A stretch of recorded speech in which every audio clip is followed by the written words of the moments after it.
Okay, so here are the settings.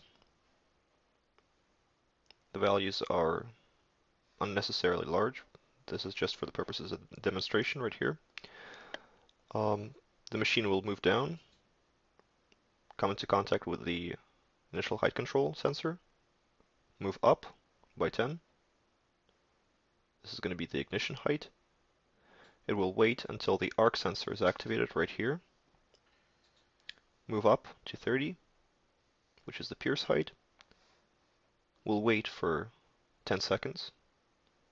And after 10 seconds, it will move down to our cutting height to 15 and begin the cutting.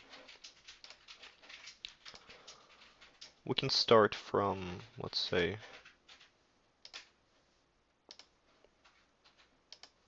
this part right here. Alright.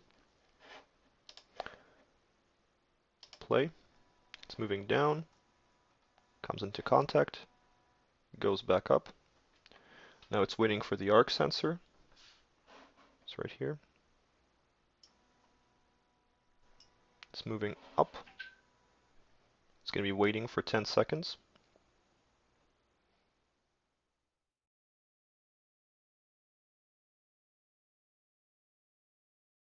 And now it's moving down to the cutting height, and it's starting to move.